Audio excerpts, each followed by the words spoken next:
하나님 말씀 함께 보겠습니다. 함께 보실 하나님 말씀 열왕기하 17장 1절에서 23절까지입니다.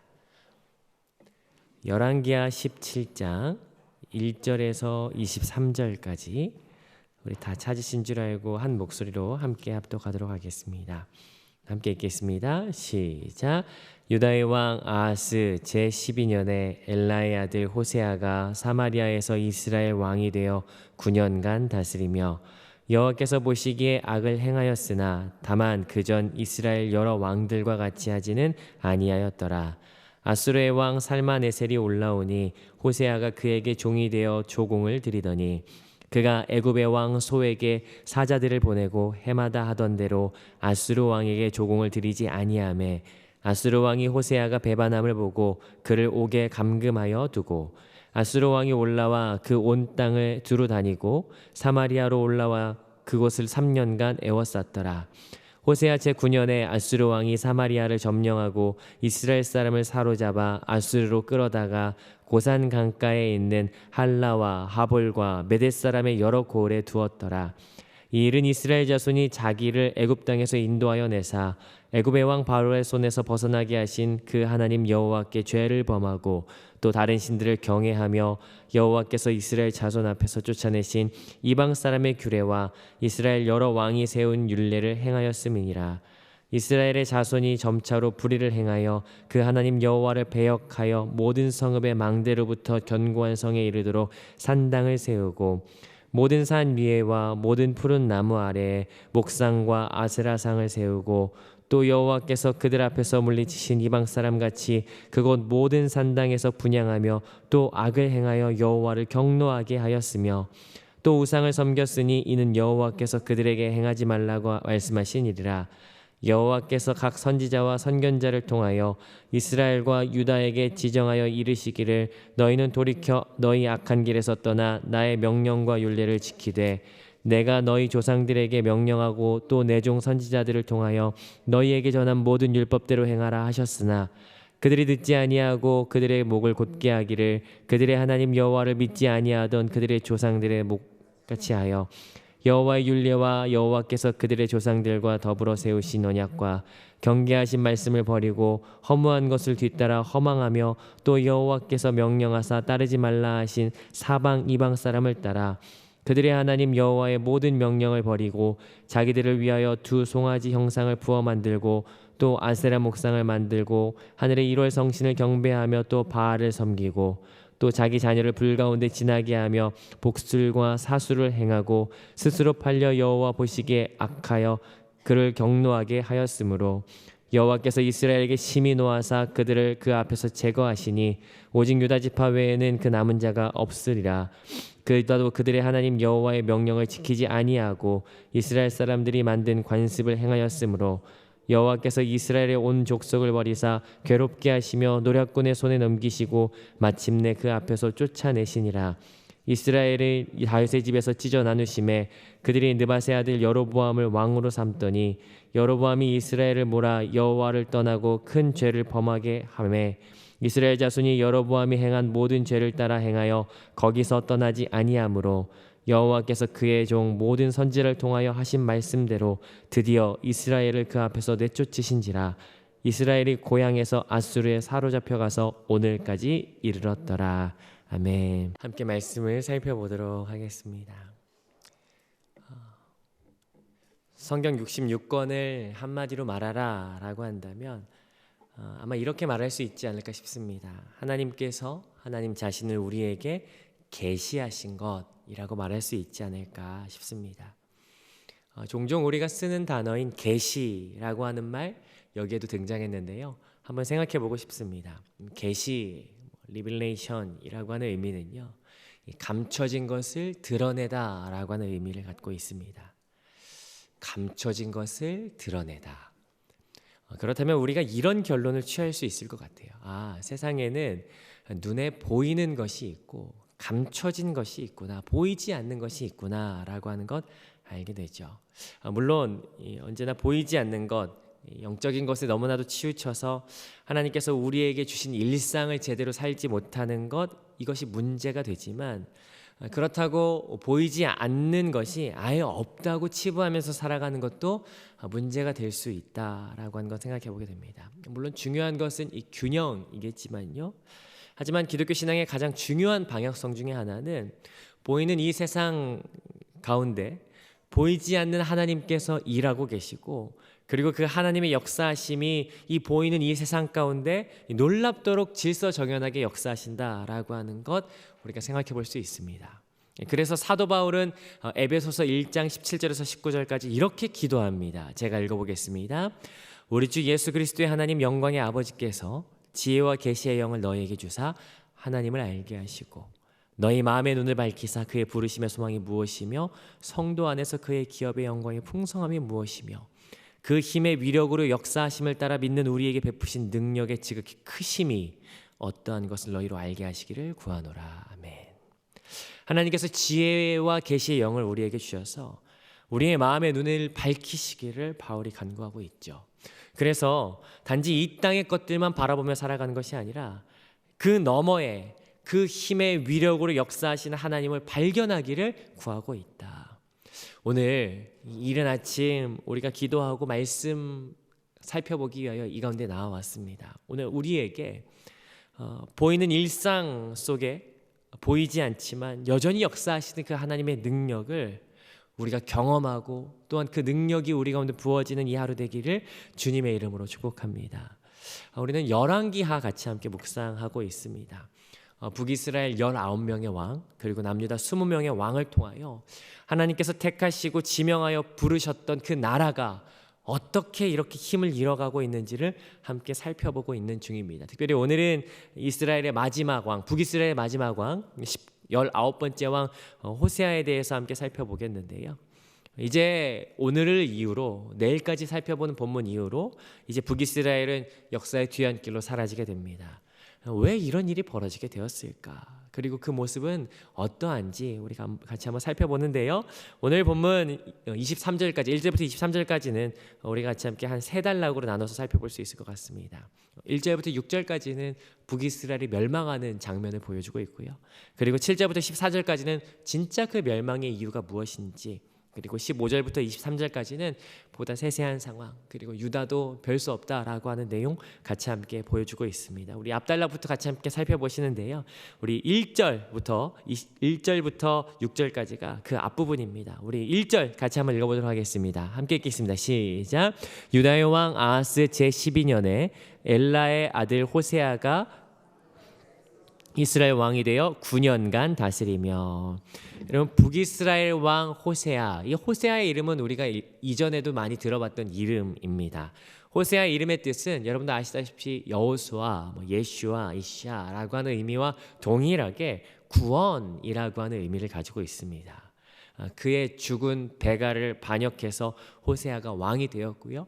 그리고 9년간 통치했다라고 이야기하는데, 기록에 의하면 이 호세아는 처음에 아수르를 굉장히 잘 섬겼던 충성된 관계였습니다.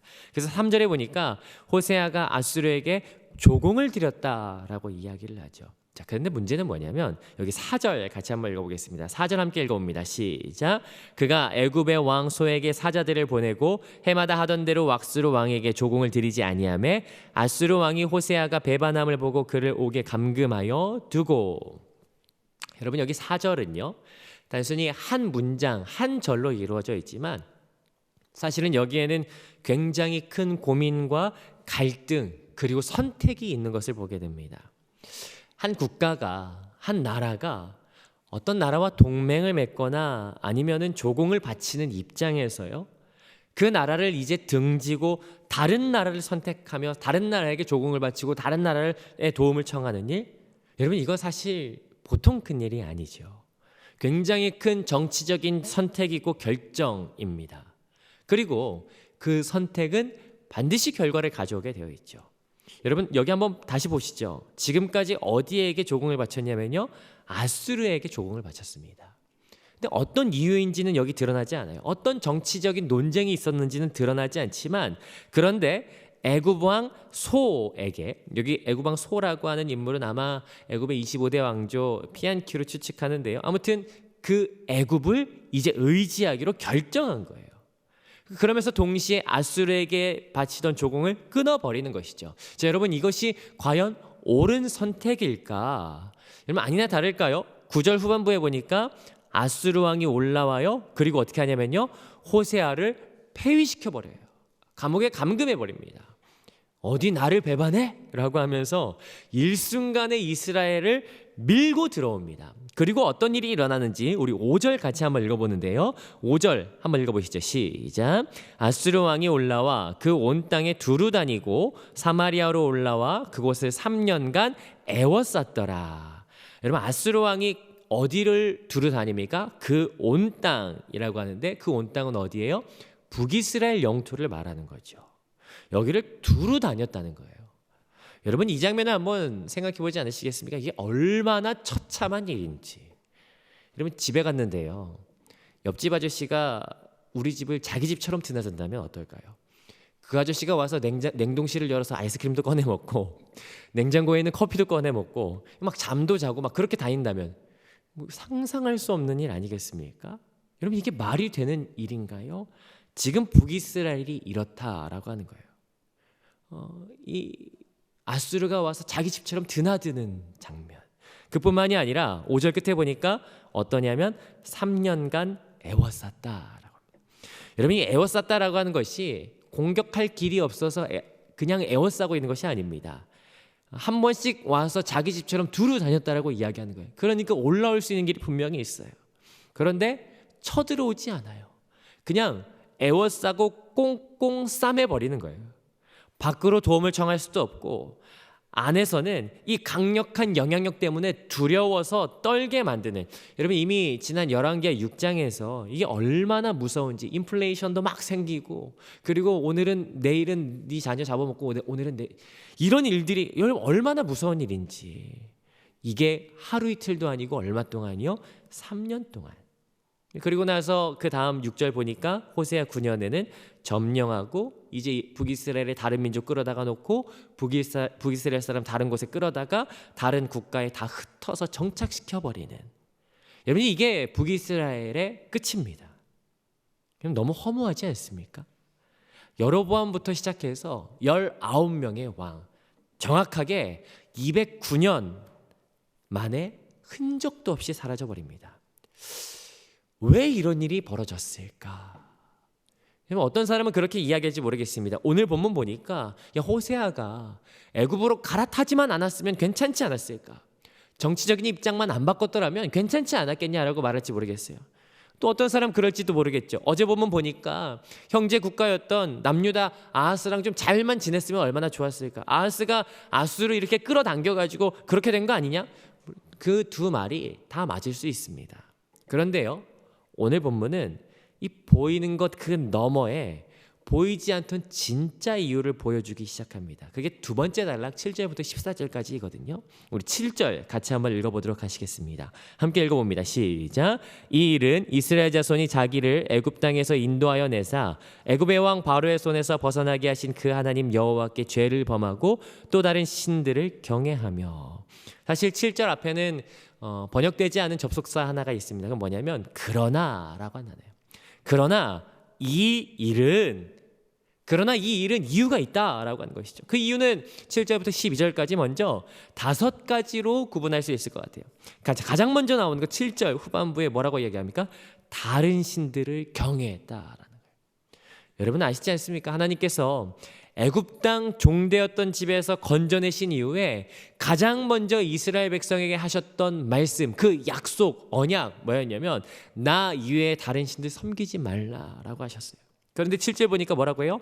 애굽 땅에서 인도하신 그 하나님을 뭐라고 하냐면 다른 하나님을 버리고 다른 신들을 경외했다라고 하는 거예요. 여러분 10계명 1계명을 정확하게 뒤집는 행위 여기에 등장한다라는 거예요. 여러분이 1계명 뒤집었으면요 2, 3, 4, 5, 6, 7, 8, 9, 10 뒤집는 건 1도 아닙니다. 불보듯 뻔한 일이죠. 두 번째 8절에 보니까 어떤 일이 있었어요? 이방 사람의 규례를 따랐다. 세 번째 9절에 보니까요 산당을 세웠다. 네 번째 10절에 보니까 산당뿐만 아니라 목상과 아세라상, 이건 함축적인 것입니다. 여러 우상들을 세웠다라고 하는 것이에요. 그리고 다섯 번째 보니까 11절 12절 그냥 우상들을 만들고 세울 뿐만 아니라 그 앞에서 분향하며 우상들을 섬겼다라고 하는 것이죠. 이게 이스라엘의 멸망의 이유라고 하는 것입니다. 거기다가 하나 더 플러스 알파입니다. 13절 14절인데요 13절은 제가 읽어보겠습니다. 여호와께서 각 선지자와 각 선견자를 통하여 이스라엘과 유다에게 지정하여 이르시기를 너희는 돌이켜 악한 길에서 떠나 나의 명령과 율례를 지키되 내가 너희 조상들에게 명령하고 또 내 종 선지자들을 통하여 너희에게 전한 모든 율법대로 행하라 하셨으나 하나님께서는 이 일을 그냥 지켜보고만 있지 않으셨어요. 수많은 선지자들을 보내셔서 계속해서 말씀하셨죠. 돌아와라 라고 말씀하셨어요. 간절한 외침과 간절한 부르짖음이 하나님의 마음이 선지자들을 통하여 선포되었던 것 여러분 우리가 너무나도 잘 알지 않습니까? 그러나 여러분 14절 뭐라고 합니까? 그들이 듣지 아니하여 듣지 않았다. 듣지 않을 뿐더러 15절부터 23절까지 마지막 세 번째 단락인데요. 다 살펴보지 않고 한마디로 말한다면 그들이 돌아와라 라고 하는 말을 듣지 않을 뿐더러 각양각색의 우상과 모든 신들을 섬기고 그 앞에서 분향했다. 이게 15절부터 23절까지의 내용을 축약한 것이겠죠. 하나님께서 때로는 징계로 정신 차리라 라고 말씀하셨지만 그때도 정신 차리지 못하고 끝까지 돌아오지 않더라. 여러분 이것이 북이스라엘의 멸망의 이유라고 하는 것을 우리가 보게 됩니다. 오늘 본문의 내용을 정리를 하자면요. 오늘 본문 이스라엘의 최후를 그리고 있습니다. 북이스라엘 19대 왕 호세아가 애굽을 선택해서 그래서 아수르가 밀고 들어와서 이 이스라엘을 끝내는 장면 우리가 보게 되죠. 근데 사실은 오늘 본문에서 더 발견하는 것 알고 보니까 그 이유는 무엇 때문이었다? 눈에 보이는 것 그 너머에 이스라엘 백성이 하나님을 떠났기 때문이다 라고 하는 내용 우리가 같이 함께 살펴보았습니다.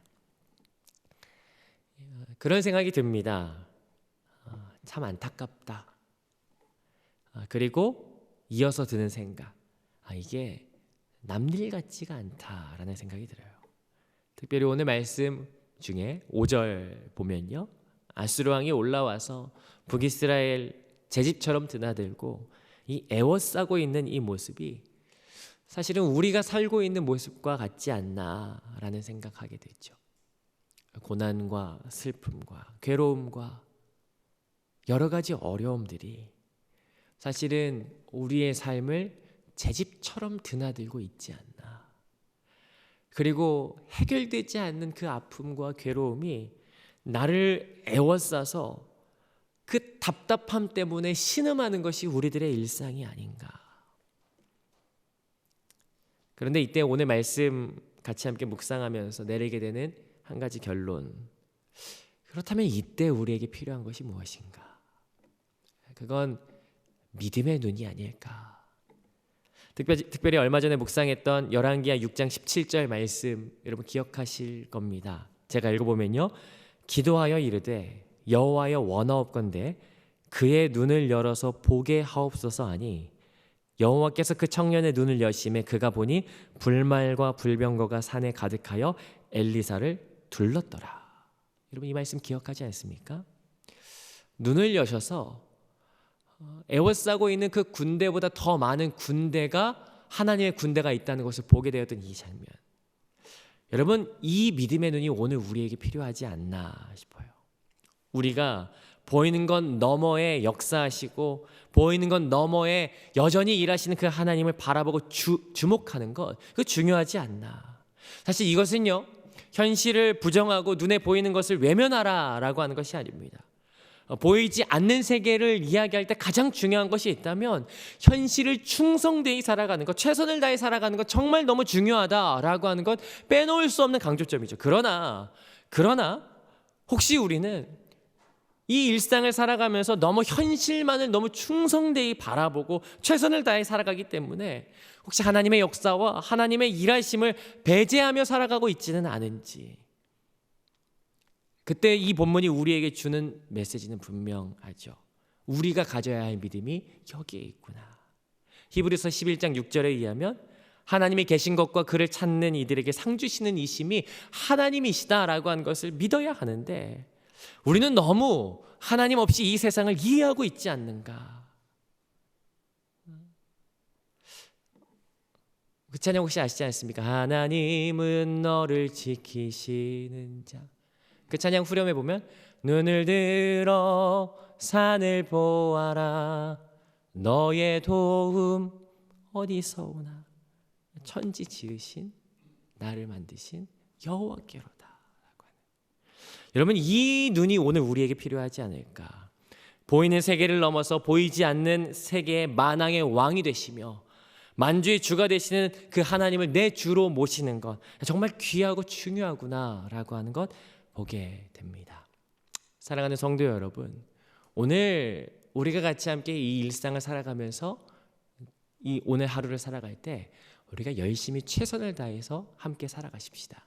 그리고 더불어서 여전히 역사하시고 보이지 않지만 보이는 것 너머의 모든 것을 운행하시며 주관하시는 그 하나님께서 역사하시고 일하신다라고 하는 그 감각과 그 믿음이 오늘 우리 가운데 있으면 참 좋겠다라고 하는 결론 같이 함께 보게 됩니다. 오늘 말씀을 맺으면서 오늘의 원포인트를 좀 정해보고 싶어요. 오늘의 원포인트는 야간 투시경이라고 제가 한번 말해보고 싶습니다. 저희 청년 중에 군인이 있거든요. 그 친구 이렇게 와서 같이 예배드리고 교제할 때 이야기 나누면요, 훈련받는 이야기 들으면 정말 다른 세계더라고요.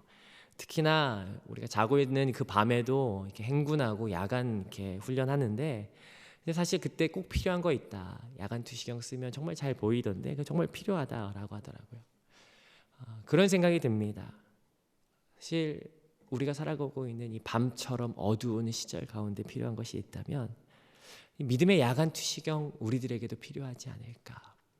어두운 밤 가운데 칠흑같이 어두워서 아무것도 보이지 않는 이 밤 가운데 우리가 하나님을 주목할 수 있는 믿음의 야간 투시경이 오늘 저와 여러분 가운데 주어지고 믿음으로써 주를 바라보시는 오늘 이 하루 되시기를 주님의 이름으로 축복합니다. 그렇게 주님을 바라볼 때 하나님께서 더 크게 그 강하심으로 능하심으로 역사하시는 그 하나님 경험하게 될 것입니다. 그 하나님을 바라보고 경험하게 되는 이 하루 되시기를 주님의 이름으로 축복합니다.